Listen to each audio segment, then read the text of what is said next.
Hello, and welcome to the Imagine Products YouTube channel.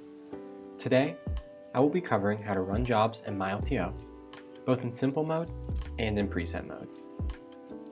If you are familiar with our software, Shopbot Pro, this process will be extremely familiar. First, let's take a look at simple mode. Just as the name implies, this process is very simple. First, select the file, folder, or drive that you would like to archive. Locate it in the drives list on the left-hand side. Then, drag it into the Copy From area. You can also perform this process by dragging items directly from Finder, or by using a control-click and selecting Browse for Items. Now, select the tape that you would like to archive to, and add that into the Copy To area. After that, give it a name. We suggest using something that will be easily identifiable, perhaps the archive number. Finally, you can select the Begin button to start your job. You can also use myLTO to perform this operation in the opposite direction by pulling folders or files from your tape to an external drive. To do this, simply use the drop-down arrow underneath your tape to display its index. From here, drag the files you wish to copy into the Copy From area and the external drive into the Copy To area. It should be noted that the tape does not have to be mounted to perform this process. It just has to have its index loaded. While that job is running, let's go ahead and switch over to preset mode. Preset mode is for those that want a little bit more customization. To begin using this mode, you'll create a preset by clicking the plus icon here in the bottom corner of the preset area. Next, give it a unique name and color. The color is set to help you keep your presets organized visually. You can change it to anything that you would like.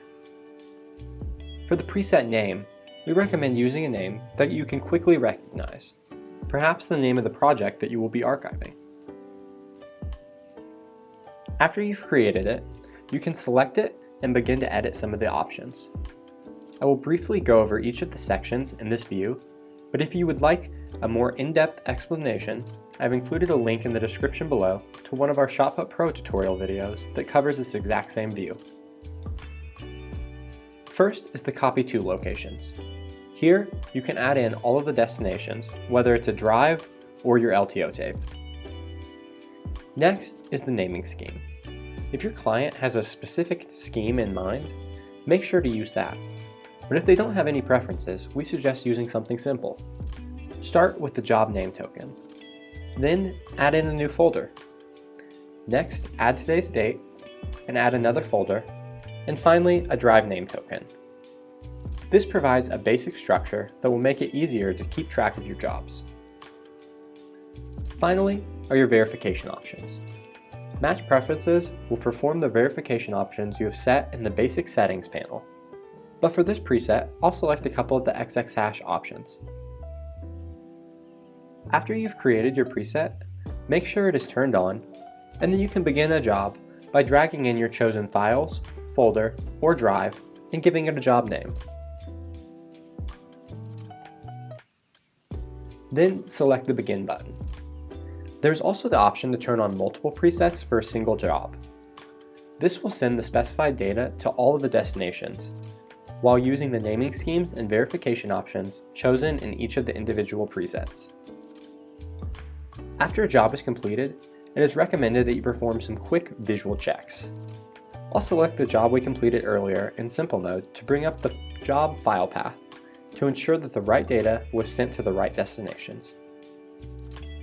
Next, I'll select the report icon to view my PDF report and make sure that each of the thumbnails looks as I expect it to. After you've done your visual inspection, you're ready to move on.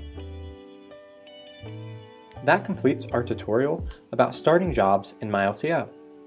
I hope you found this video helpful, and be sure to check out our other myLTO tutorial videos for more helpful tips.